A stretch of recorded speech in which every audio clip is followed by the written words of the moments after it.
자, 은혜를 버리는 자, 은혜를 붙잡는 자라는 제목으로 하나님 말씀 전하겠습니다. 여러분, 우리나라의 과거 유명한 부흥사셨던 이성복 목사님이 부흥회를 하실 때마다 자주 하셨던 말씀이 있습니다. 여러분 익히 들어서 잘 알고 있는 말씀입니다.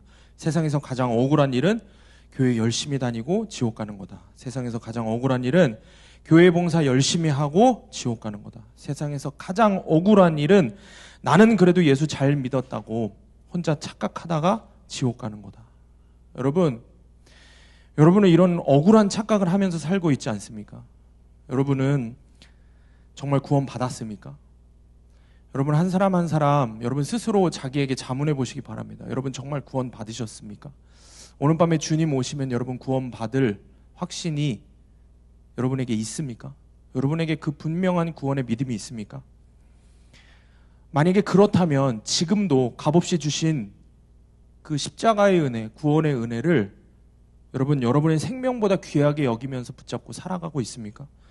아니면 세상의 더러운 것들과 맞바꿔서 이미 은혜를 버린 자로 살고 있지는 않습니까? 내가 지금 이 교회라는 공간에 나와서 예배라는 행위를 드리고 있기 때문에 내가 구원받았다라고 착각하면 안 된다는 겁니다. 오늘 말씀을 통해서 내가 정말 구원받은 자인지, 내가 나에게 주신 거저 주신 십자가의 은혜를 내가 분명하게 내 생명보다 더 귀하게 여기며 붙잡고 살아가고 있는지를 오늘 말씀을 통해서 돌아보는 여러분 되길 주님의 이름으로 축원합니다. 첫 번째로 은혜를 버리는 사람은 심판을 받습니다. 은혜를 버리는 자는 심판을 받습니다. 오늘 본문의 말씀은 사무엘상 25장 전반에 걸쳐서 펼쳐진 이 나발과 다윗의 이야기의 결론 부분입니다. 그래서 우리가 먼저 25장의 앞부분에 어떤 이야기들이 있었는지를 좀 잘 알고 있어야 됩니다. 사무엘이 죽어서 라마의 장사가 됩니다. 라마에 묻히게 되고 다윗이 바란 광야로 떠나게 됩니다. 그리고 나발이라는 큰 부자가 있는데 이 큰 부자가 갈멜에서 양털을 깎는다는 소식을 듣고 양털을 깎는 날은 축제의 날이라고 생각하면 됩니다. 그 양털 깎는다는 소식을 듣고 다윗이 부하들을 보냅니다. 부하들을 보내서 나에게 좀 우리가 먹을 음식을 좀 달라라고 이야기를 합니다. 자, 그런데 여기서 중요한 것이 있죠. 중요한 것은 다윗이 뜬금없이 나발에게 가서 먹을 것을 좀 달라고 구걸하는 게 아니라는 거죠. 사실 다윗은 나발에게 이미 충분한 은혜를 베풀었습니다. 우리가 읽지 않았지만 오늘 본문이 속해 있는 사무엘상 25장 15절 16절을 세번역 성경에서 이렇게 기록합니다.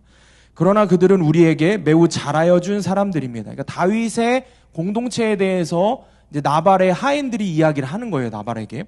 그러나 그들은 우리에게 매우 잘하여 준 사람들입니다. 우리가 들에서 양을 칠 때에 그들과 함께 지낸 일이 있었는데 그동안 내내 그들이 우리를 괴롭힌 일도 없고 양떼를 훔쳐간 일도 없었습니다. 오히려 우리가 그들과 함께 있으면서 양을 칠 동안에는 그들이 밤이나 낮이나 우리를 성벽과 같이 잘 보살펴 주었습니다. 나발의 양과 양치는 목자들을 다윗이 계속해서 보호를 해준 겁니다. 당시 나발의 양떼가 3,000마리, 염소떼가 1,000마리라고 합니다. 그러니까 엄청나게 많은 가축들이 있었을 뿐더러 그들을 치는 목자들도 굉장히 많았겠죠. 그 사람들을 다, 그 재산들을 다 다윗이 보호를 해준 겁니다. 그러니까 사실 나발은 다윗이 먼저 이렇게 찾아오기 전에 먼저 사실 나발이 그 축제의 날에 응당 찾아가서 다윗에게 은혜를 갚아야 하는 게 맞는 겁니다. 그런데 지금 어리석은 나발이 오히려 다윗이 음식을 청하고 있는데 그걸 거절하죠. 근데 거절하는 수준이 아니죠. 모욕을 합니다. 결국에는 다윗이 나발에게 은혜를 주었는데도 불구하고 그 은혜를 무시하는 나발의 모습을 보게 되고 이 나발을 보고 다윗이 분노합니다. 그리고 칼을 찬 부하 400명과 함께 나발을 죽여버리려고 떠납니다. 자, 이 사실을 전해 들은 나발의 지혜로운 아내 이제 아비가일이 등장을 하죠. 아비가일이 급히 떡과 포도주와 고기, 음식들을 잔뜩 준비해서 나발에게는 말하지 않고 조용히 다윗을 만나러 갑니다. 그리고 아비가일의 이런 지혜로운 말과 행동을 통해서 다윗이 나발을 죽일 대참사를 막게 됩니다. 자, 이게 오늘 본문 이전까지의 배경이에요. 그리고 이제 오늘 본문을 시작을 하면서 이런 사실들을 전혀 알지 못하는 나발이 무엇을 합니까? 잔치를 벌이고 술판을 벌입니다. 오늘 본문의 36절 다 같이 읽겠습니다. 시작. 아비가일이 나발에게로 돌아오니 그가 왕의 잔치와 같은 잔치를 그의 집에 배설하고 크게 취하여 마음에 기뻐함으로 아비가일이 밝는 아침까지는 아무 말도 하지 아니하다가. 아멘. 지금 뭐를 했다고요? 왕의 잔치와 같은 잔치를 벌였다. 그리고 나발이 어떻게 됐다고요? 크게 취했다. 술에 크게 취했다. 그냥 완전히 흥청망청. 난리가 난 거예요. 그러니까 왕의 잔치와 같다는 얘기는 나발의 지금 마음의 상태를 그대로 보여주는 거예요. 지금 나발의 마음의 상태가 어떤 거예요? 자기가 마치 왕이 된 거라고 착각을 하고 그런 교만이 가득 차서 그리고 뭐에 취했다고요? 술에 취했다고요. 쾌락에 취한 거예요. 쾌락에 완전히 취해서 만취 상태에 이른 겁니다. 정말 그의 이름에 걸맞죠. 나발의 이름이 어리석다라는 뜻인데 그 이름에 걸맞게 자기가 지금 원래 어떤 상황이에요? 죽을 수 있는 상황이에요. 죽을 수 있는 상황에서 그걸 전혀 모르고 먹고 즐기는 어리석은 모습을 보이는 겁니다. 사랑하는 여러분, 나발의 모습 속에서 우리의 죄된 모습을 보는 은혜가 있기를 축복합니다. 먼저 은혜로 나발의 양들과 목자들을 지켜준 진짜 선한 목자인 다윗이 있었습니다. 전적인 다윗의 은혜로 나발과 그의 양들이 보호를 받은 겁니다. 자, 저와 여러분의 삶에도 동일한 은혜가 있습니다. 우리가 미처 알지 못했던 때에 그때부터 먼저 우리에게 찾아오셔서 우리의 삶에 항상 함께 하시며 내 삶의 일거수일투족을 지켜보시고 보호하시고 이끄셨던 선한 목자이신 예수님이 우리 곁에 계십니다. 그렇게 주님의 전적인 은혜로 우리가 살게 된 겁니다.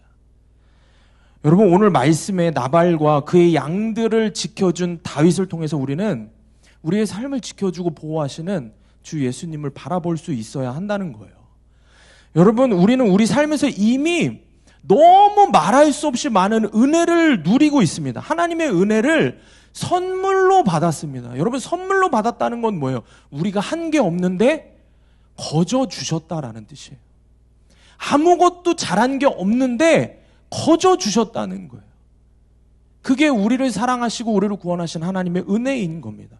그런데 그 은혜에 반응하는 우리의 모습이 어떻습니까? 지금 나발이 다윗에게 행했던 모습과 같이 우리도 하나님 은혜를 잊어버리고 하나님의 은혜를 저버리고 무시하고 우리 스스로 하나님의 은혜를 아무짝에 쓸모없는 것으로 여기고 버리고 나발과 똑같이 왕과 같은 잔치를 내 삶에 버리고 내 자신의 만족과 세상 성공을 붙잡고 살지 않냐는 거예요. 여러분에게 주신 은혜에 반응하는 믿음의 삶을 여러분이 살아내고 있냐는 질문인 거예요. 은혜 받은 자답게 정말 주님께 내 마음을 드리고 있냐는 거예요. 내 삶을 드리고 있냐는 거예요. 정말 주님을 그렇게 사랑하고 있냐는 거예요. 여러분, 나발이 다윗의 은혜를 저버리는 장면을 자세히 한번 볼까요? 오늘 본문의 10절, 11절 함께 읽습니다. 시작. 나발이 다윗의 사환들에게 대답하여 이르되 다윗은 누구며 이새의 아들은 누구냐? 요즘에 각기 주인에게서 억지로 떠나는 종이 많도다. 내가 어찌 내 떡과 물과 내 양털 깎는 자를 위하여 잡은 고기를 가져다가 어디서 왔는지도 알지 못하는 자들에게 주겠느냐 한지라. 나발이 다윗에게 하는 말이죠. 이게 원어 성경을 보면은 더 자세하게 어떻게 표현되어 있냐면은 보세요. 내 떡과 내 물과 내 양털 깎는 자를 위하여 잡은 내 고기를 이렇게 표현해요. 내 거라고 이야기를 해요. 구태여 나발이 그렇게 이야기를 하고 있는 거예요. 그게 뭐예요? 내 떡, 내 물, 내 양털 깎는 자를 위해 잡은 내 고기를 왜 알지도 못하는 다윗? 그게 누군데? 뭐 필요 없어. 왜 내가 다윗에게 줘야 하는데? 라고 말하는 거예요. 오로지 내 거, 내 삶, 내 거.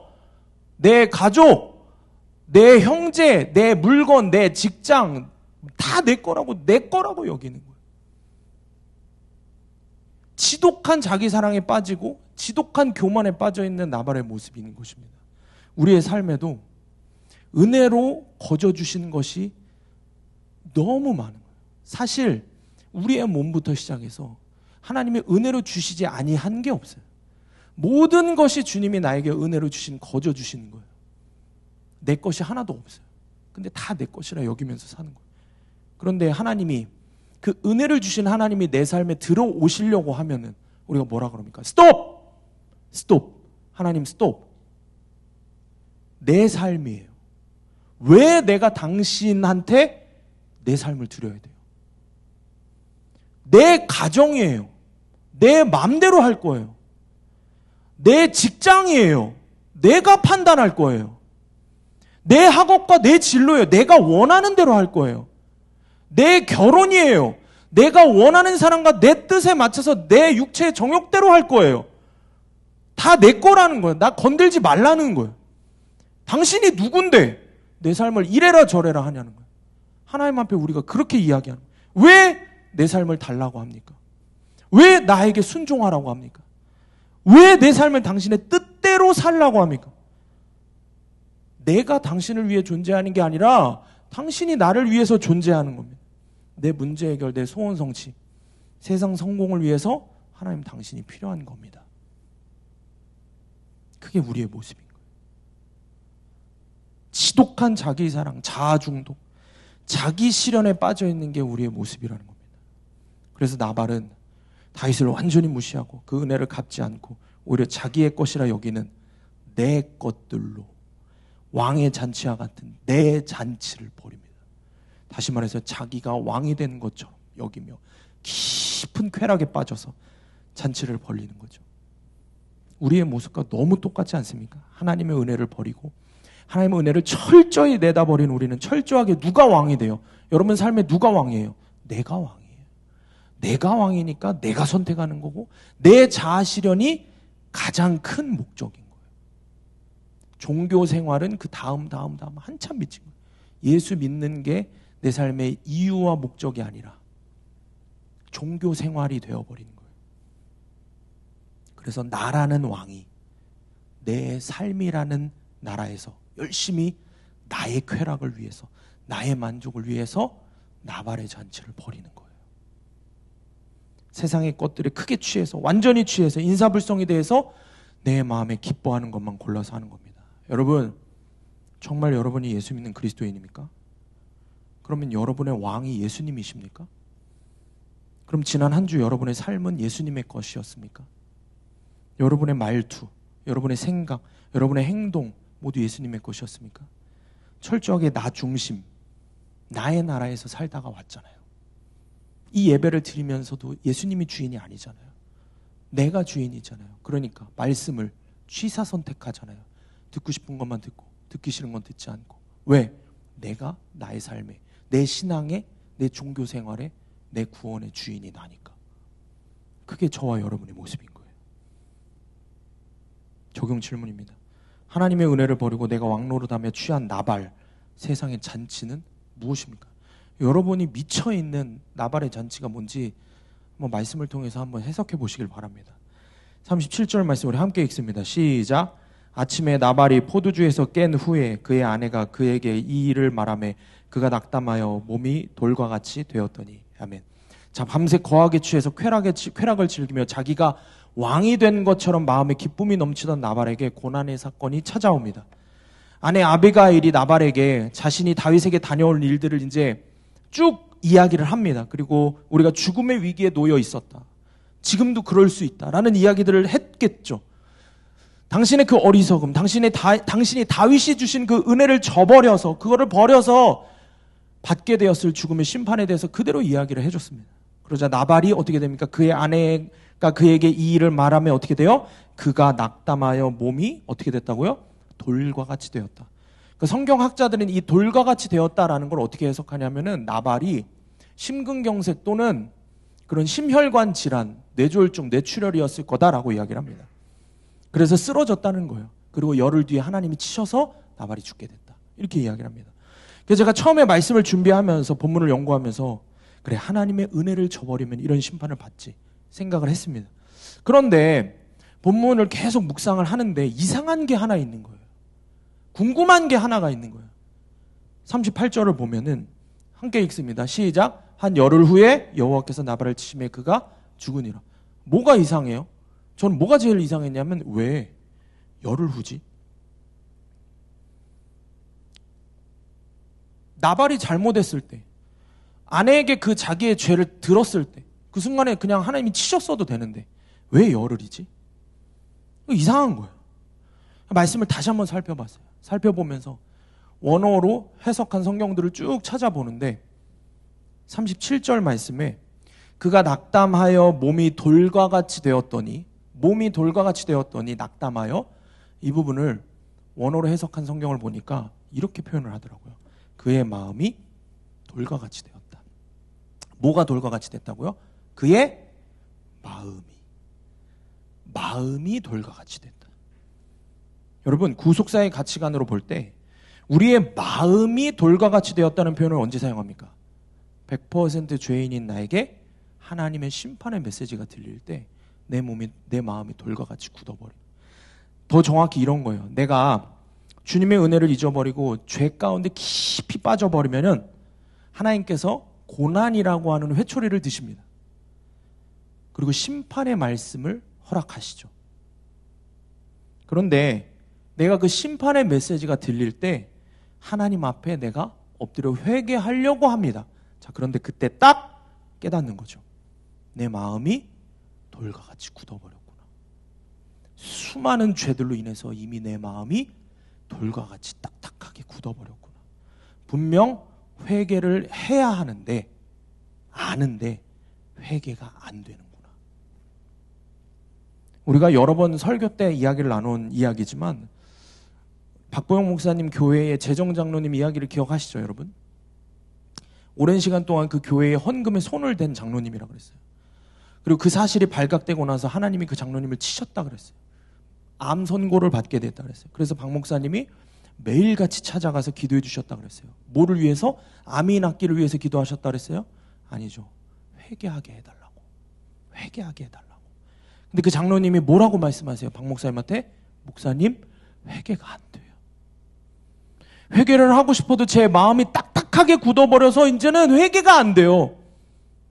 자, 그런데 여러분, 여기서 자세히 우리가 브레이크를 걸고 묵상을 해봐야 돼요. 그게 진짜 하나님 심판이었을까요? 그 순간이 이미 하나님의 심판이 임한 것이었을까요? 그냥 하나님은 잘못했으면 우리가 잘못했으면 그냥 바로 콱 다 죽여버리시는 게 그게 하나님 심판인가요? 그럼 이 자리에서 살아남을 사람 누가 있습니까?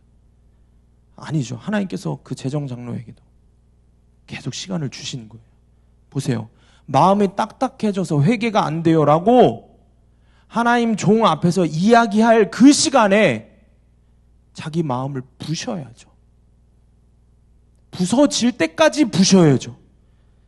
그렇게 귀한 종들이 매일같이 와서 자기를 붙들고 눈물로 기도하고 있으면 그 바지가랑이라도 잡고 울면서 자기 마음을 치면서 마음을 부셔야죠. 박 목사님 제자 목사님 중에 한 분이 이런 말씀을 하셨어요. 거듭해서 작은 죄에 자기가 자꾸 무너진다. 그러면서 자기의 신앙이 주님을 향한 마음이 식어가는 것이 느껴진다. 마음이 굳어져 가는 게 느껴지더라는 거예요. 그래서 산기도 올라가셔서 어떻게 기도를 하셨다 그랬는데 밤새 자기 따귀를 때리면서 기도를 했다는 거예요.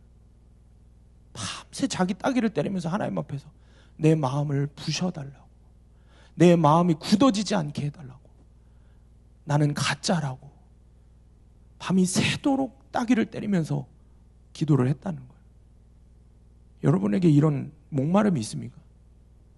밤이 새도록 따귀를 때리며 하나님 앞에 그렇게 부서지고 찢어지고 마음이 그렇게 회개가 터져 나올 때까지 갈급한 심령으로 회개하는 그 마음이 여러분에게 있냐는 거예요. 사랑하는 여러분, 하나님께서 지금 왜 나발에게 열흘이라는 시간을 주셨겠습니까? 왜 열흘이라는 시간을 주셨겠어요? 제가 말씀을 준비하면서 그 열흘이라는 시간이 깨달아지는 거예요. 아니, 그 열흘의 시간을 주신 하나님의 마음이 깨달아지는 거예요. 그래, 하나님은 그 어리석은 나발도 사랑하셨구나. 그래서 그에게 회개할 수 있는 시간, 구속의 시간, 은혜의 시간을 허락하신 거예요. 나발은 딱딱하게 돌같이 굳어버린 자기 마음을 부셨어야 되는 거예요. 그 열흘 동안 주님 앞에 눈물로 부수고 또 부수면서 끝까지 회개가 될 때까지 그렇게 자기 마음을 부수고 찢고 주님 앞에 회개했어야 하는 거예요. 근데 그는 그렇게 하지 않았어요. 그렇게 하지 않았어요. 결국 하나님이 허락하신 구속의 은혜의 때 열흘이 지나고 나니까 하나님께서 심판하실 수밖에 없는 겁니다. 사랑하는 여러분, 다윗이 베푼 은혜를 저버린 나발, 하나님이 주신 은혜를 내다버린 우리, 그런 우리에게 두려운 고난의 사건, 회초리를 드시는 사건이 찾아옵니다. 내가 심판당할 것이라는, 내가 죽게 될 것이라는 두려운 소식이 찾아오는 거예요. 그때 내 마음이 딱딱하게 굳어져 있습니다. 여러분, 그래서 그대로 인생을, 여러분의 생명을 그대로 끝내시겠습니까? 나발처럼 마음이 딱딱하게 굳어져서 그대로 아무것도 하지 않다가 열흘 뒤에 심판을 받으시겠습니까? 그럴 수 없다는 거예요. 하나님이 분명하게 허락하신, 철저하게 은혜를 저버린 자에게조차도, 은혜를 내다 버린 우리에게조차도 여전히 허락하시는 그 구속의 열흘을 기억해야 합니다.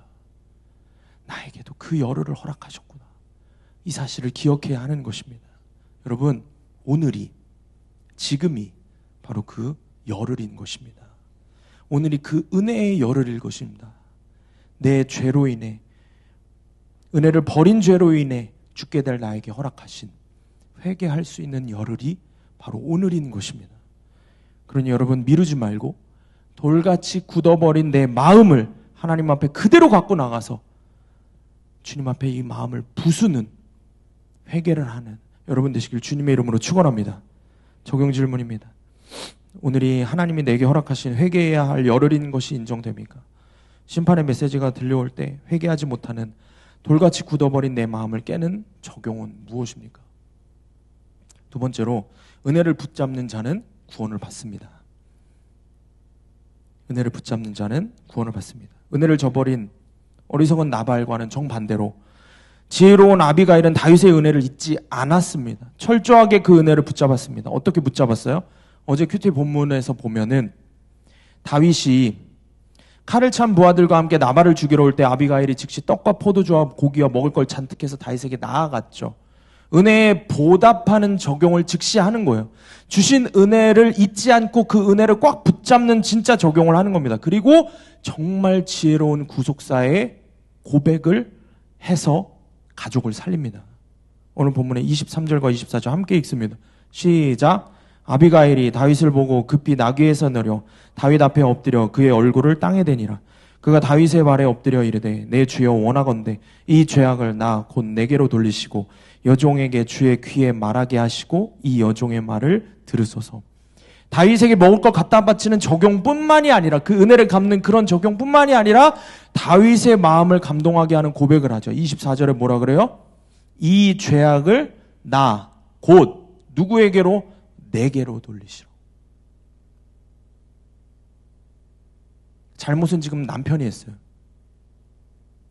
남편의 탓이 아니라, 그런데 내 탓이오를 외치면서, 구속사의 말씀을 외치면서 적용을 하고 있는 겁니다. 내가 죽더라도 내 가정을 지켜달라는, 내 가정을 살려달라는 구속사의 절규를 다윗에게 외치고 있는 겁니다. 그러니 다윗에게 이 아비가일의 구속사의 몸부림이 얼마나 귀하게 여겨지겠습니까? 구속사의 사람인 다윗에겐 그대로 보이는 거예요. 다윗도 목숨을 걸고 구속사의 삶으로 골리앗과 싸웠기 때문에, 수많은 지금 어려움 속에서도 구속사로 살려고 발버둥 쳐왔기 때문에, 수많은 죄를 짓고 넘어졌지만 그래도 다시 구속사를 붙잡고 주님을 붙잡고 다시 일어섰기 때문에 이 아비가일이 보이는 거예요. 그녀를 보면서 은혜를 저버리는 배은망덕한 나발을 죽일 마음을 거두어 드리는 겁니다. 그녀가 은혜를 귀하게 여기며 은혜를 붙잡는 모습에 감동을 하는 것입니다. 사랑하는 여러분, 주님도 우리가 아비가일과 같은 모습으로 주님의 은혜를 붙잡을 때 우리에게 영혼 구원의 은혜를 이루어 주실 줄 믿습니다. 나의 영혼을 구원시키시고 내 가족의 영혼 구원을 이루어 가실 줄 믿습니다. 그 은혜를 버리지 말고 여러분 꽉 붙잡고 가시길 축복합니다. 내 탓이오를 외치셔야 됩니다. 내 탓이오를 외치면서 가족의 생명을 지켜내는 아비가일의 모습이 저와 여러분에게 있으시길 주님의 이름으로 축원합니다. 여러분 알다시피 이번 주에 월화수에 목사님과 전사님과 정말 귀한 목사님들을 만나고 왔습니다. 멘토링을 받고 왔습니다. 그리고 정말 우리가 너무 바라던 박보영 목사님이 집회를 와주시기로 했어요. 정말 주님의 은혜죠. 근데 목사님이 오시겠다고 하는 가장 결정적인 이유가 우리 학생 청년들이 열심히 박 목사님의 설교를 녹취한 그 녹취록 때문이에요. 14명의 학생 청년들이 총 한 2,000페이지가 되더라고요. 다 제본을 해서 갖다 드렸는데 한 사람당 녹취를 하는데 아무리 빨리 해도 한 18시간에서 20시간은 걸렸을 테고 정말 오래 걸린 사람은 한 40시간 넘게 걸렸다는 거예요. 그 시간 동안 빼곡히 앉아갖고 그 말씀을 하나하나 다 받아 적으면서 녹취하고 묵상하고 기도하고 그걸 보시고 박 목사님이 주님을 향한 목마름 그 하나의 감동에서 오시겠다고 말씀을 하시는 거예요. 그런데 우리 녹취를 제출한 14명의 학생 청년들 중에 제일 첫 번째로 제출한 청년이 있어요. 제가 사실 되게 놀랐어요. 왜냐면 항상 이런 훈련을 하면 그 친구가 굉장히 열심히 할 때도 있지만 또 안 할 때는 굉장히 열심히 안 해요. 열심히 할 때는 정말 누구보다 열심히 하고, 그쵸? 많이 지금 고개를 끄덕이고 있어요. 그 친구만 저를 지금 못 쳐다보고 있어요. 안 할 때는 열심히 안 해요. 열심히 할 땐 죽어라 열심히 하고, 안 할 땐 죽어라 열심히 안 하는 그런 은사가 있는 친구인데, 이번에는 정말 죽어라 열심히 해서 1등으로 보낸 거예요. 근데 그 파일에 녹취록과 함께 이제 기도 제목을 적어서 보내는 거예요. 근데 그 기도 제목에 제가 미리 양해를 구했어요. 기도 제목에 이렇게 적혀 있는 거예요. 저희 형이 오랫동안 이단에 구원파에 빠져 있습니다. 부사관으로 지내기 때문에 집에서 떨어져서 생활을 하는데 군인 상사의 소개로 교회로 옮기게 됐는데 구원파에 빠졌던 겁니다. 진짜 복음을 만나서 그곳에서 진짜 복음을 전하고 나올 수 있게 해주세요. 이렇게 기도 제목을 보낸 거예요. 박보영 목사님한테 전달하는 기도 제목이에요. 각자 다들 여러 가지 기도 제목들을 보냈어요. 이 친구의 기도 제목을 보는데 자기를 위한 기도 제목이 아니라 형을 위한, 가족을 위한, 가족의 영혼 구원을 위한 기도 제목이었어요. 제가 감동이 되는 거예요. 근데 그뿐이 아니었어요. 이 친구가 박 목사님 녹취를 한 그 녹취록에 묵상한 내용들을 제가 한 글자 한 글자 다 이렇게 읽어봤어요. 초등학교 때 자기를 깨워서 새벽 기도를 다니시던 부모님이 너무 그립다. 근데 그 부모님이 많이 편하신 것 같다. 구구절절히 이 친구는 가족 구원에 대한 이야기들이 그 마음이 너무 녹아있는 거예요. 그리고 구구절절히 자기 죄를 적는 거예요. 자기가 하지 못했던 적용들과 그런 불순종의 죄들을 적는 거예요. 전부 내 탓이오 하는 묵상만 빼곡히 적어나간 거예요. 전부 내 탓이오 하는 자기 죄를 적고 또 한편에는 그러니 자기 가족을 회복시켜달라고 구원시켜달라고 한 간절한 묵상과 그런 기도의 제목이 그 녹취록 안에 가득히 담겨있는 겁니다. 또 녹취록을 보낸 다른 친구가 하나 있어요. 그 친구 기도 제목에 이렇게 적혀 있어요. 내 안에 나는 죽고 예수님으로만 살아가고 싶습니다. 내 자신보다 주님을 더욱 사랑하며 세상 누구보다 주님을 1등으로 사랑하고 싶습니다. 제가 이 친구한테는 설교 전에 이 친구 걸 쓴다고 얘기를 안 했어요. 왜냐하면 자주 졸아서 지금 아마 깜짝 놀라서 졸음이 확 달아났을 거예요. 오늘은 안 졸고 있네. 제가 근데 이 친구 기도 제목을 받아서 이제 기도를 했어요. 이 친구가 정말 나는 죽고 예수로 사는 영혼이 되기를 바라는 마음이 기도를 하는데 제 안에 이제 가득 차는 거죠. 주님이 주시는 마음이죠. 그래서 이 친구한테 사실은 이야기하지 않고 이 친구의 기도 제목 앞부분에 제가 몇 글자를 더 적어서 박 목사님한테 전달을 해드렸어요. 왜냐하면 이 친구가 정말 자기가 갈망한 대로 나는 죽고 예수로 살기 위해서는 꼭 이 고백이 있어야 한다는 게 믿어졌기 때문이에요. 평생 나를 때린 아빠를 용서하고 사랑하며 복음을 전하게 해주세요. 그래서 내 안에 나는 죽고 예수님으로만 살아가고 싶습니다. 나 자신보다 주님을 더 사랑하며 세상 누구보다 주님을 1등으로 사랑하고 싶습니다. 우리 공동체 친구들은 다 잘 알 거예요. 이것이 어떤 의미이고 어떤 구속사인지. 평생 나를 때린 아빠, 나에게 상처 준 아빠를 저주하고 미워하는 게 아니라 그 아빠를 사랑하고 용서하고 주님 앞에서 내 탓이오만을 외치는 딸이 되는 것, 그것이 정말 은혜를 붙잡은 자, 그게 정말 나는 죽고 예수로 사는 사람의 모습이라는 것입니다. 사랑하는 여러분, 아비가일과 같이 은혜를 붙잡는 모습이 여러분에게 있기를 주님의 이름으로 축복합니다. 은혜를 붙잡고 구원을 받은 자녀라면 아비가일과 같은 적용이 반드시 있어야 되는 겁니다. 나만 구원받는 게 아니라 내 가족의 구원을 위해서 분명한 적용이 있어야 하는 겁니다. 그것이 바로 네타시오를 외치는 겁니다. 어떠한 상황 가운데에서도 주의 말씀이 들리면 네타시오를 외치는 겁니다. 내 죄를 보고 회개를 하는 겁니다. 여러분, 은혜 받은 자답게 세상적인 잣대의 잘잘못 그만 좀 따지고 내 상황과 환경, 나에게 상처 준 사람들 정죄하고 니 탓이오 하며 미워하는 그것을 내려놓고 주님 앞에서 온전히 주의 말씀대로 살지 않았던 내 탓이오를 외치는 저와 여러분이 되길 주님의 이름으로 축원합니다. 그런 여러분들을 통해서 하나님이 반드시 아비가일과 같이 여러분의 가족들을 반드시 구원해 주실 줄 믿습니다.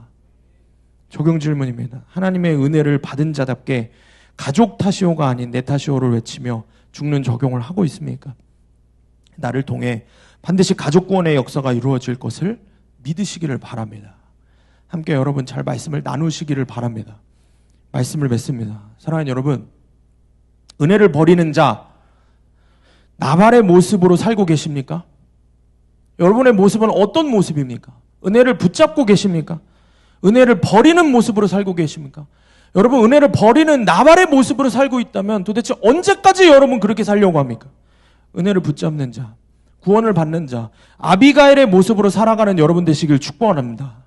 그런데 여러분, 문제는 뭐예요? 이게 알겠는데 쉽지 않다는 거죠. 그죠? 알겠는데 쉽지 않다는 거. 여러분에게 정말 아비가일과 같이 살고 싶은 원함이 있습니까? 목마름이 있습니까?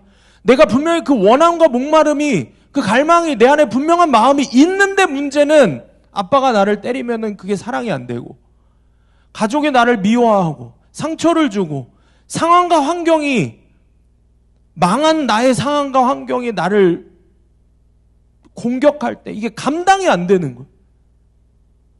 네타시오를 외쳐야 된다는 건 알겠는데 이게 안 된다는 거예요. 그럴 때 여러분에게 힘이 되는 게 있습니다. 여러분, 우리가 그런 목마름으로 주님 앞에 나아갈 때 주님이 오늘도 우리에게 구속사의 말씀을 허락하십니다. 제가 오늘 말씀 결론을 묵상하면서 기도하는데 깨닫게 하신 묵상이 있어요. 왜 우리가 반드시 아비가일의 모습을 따라야 하는가? 왜 은혜를 붙잡는 자의 모습, 네타시오를 외치는 모습을 따라가야 하는가? 여러분, 이 아비가일의 모습이 정말 따라가기 힘들잖아요. 이 아비가일의 모습이 우리 주 예수 그리스도의 모습이기 때문입니다. 저와 여러분은 오늘 말씀을 통해서 아비가일의 모습 속에서 우리를 위해서 대신 죽으신 우리의 진짜 주인 되신 예수님을 볼 수 있어야 됩니다. 24절 말씀을 보면은 다 같이 읽어볼게요. 시작.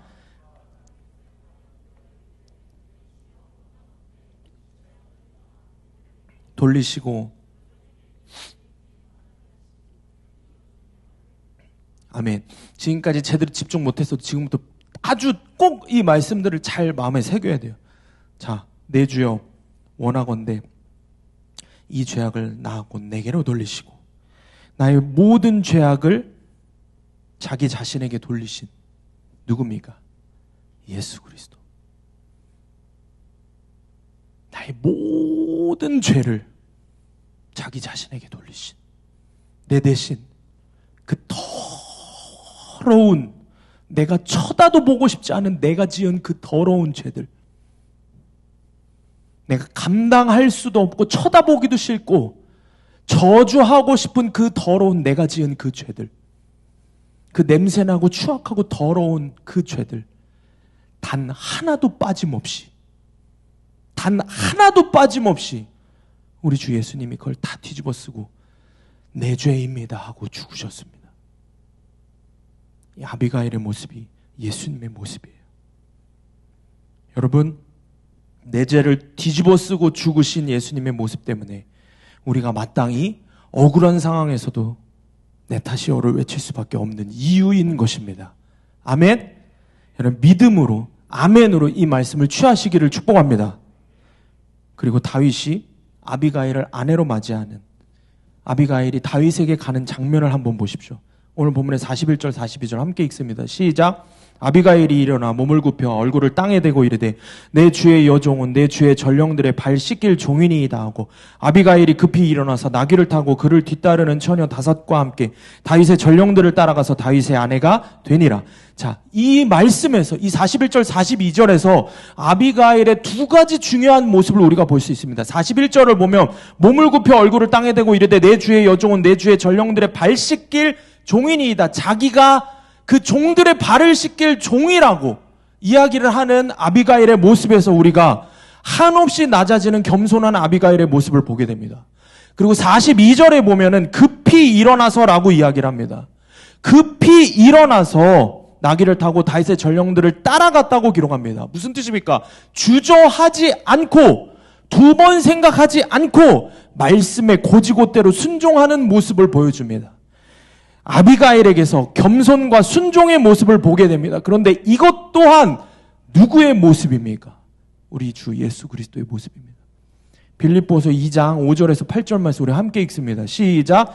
너희 안에 이 마음을 품으라. 곧 그리스도 예수의 마음이니 그는 근본 하나님의 본체시나 하나님과 동등됨을 취할 것으로 여기지 아니하시고 오히려 자기를 비어 종의 형체를 가지사 사람들과 같이 되셨고 사람의 모양으로 나타나사 자기를 낮추시고 죽기까지 복종하셨으니 곧 십자가에 죽으심이라. 아멘. 아멘.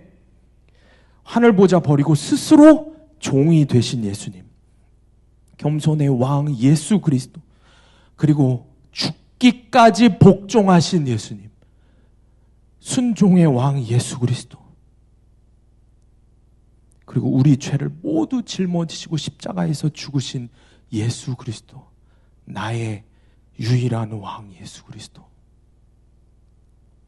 아비가일은 우리에게 예수님의 모습을 보여주는 구속사의 예표인 것입니다. 사랑하는 여러분, 그래서 오늘 본문의 말씀을 통해 저와 여러분에게 주님이 묻고 계시는 거예요. 저와 여러분의 삶에서 그 변하지 않는, 오늘 예배 드리고 결단하고 돌아가도 하나도 변하지 않을 그 삶을 마주하게 될 여러분에게 묻고 계시는 거예요. 너 아비가일처럼, 예수님처럼 그 자리에서 내 탓을 외칠 수 있겠니? 주님 물으시는 거예요. 아멘. 너 아비가일처럼, 예수님처럼 그 가슴이 미어지는 그 상황에서, 무시당하는 상황에서 겸손함으로 따라올 수 있겠니? 아멘 하고 외치는 거예요. 너 아비가일처럼, 예수님처럼 생명 다해서 도저히 할 수 없는 것을 주님이 시키실 때 생명 다해서 두 번 생각하지 않고 순종할 수 있겠니? 오늘 주님이 구속사의 말씀으로 저와 여러분에게 묻고 계십니다. 우리가 응당 어떤 고백을 할 수밖에 없습니까? 아멘, 아멘, 아멘. 주님, 제가 주의 말씀을 들고 그렇게 따르겠나이다. 이것이 저와 여러분의 결론이 되어야 할 줄 믿습니다. 오늘 저와 여러분이 이 말씀을 붙들고 나아가서 주님 앞에서 기도할 때, 주의 십자가 앞에 나와 기도할 때 우리 성령께서 결론난 마음을 우리에게 부어주실 줄 믿습니다. 그 마음 하나 갖고 매일 주의 말씀을 따라, 구속사의 말씀을 따라 영혼 구원을 위해 살아가는 저와 여러분이 되기를 주님의 이름으로 축원합니다. 함께 기도하겠습니다.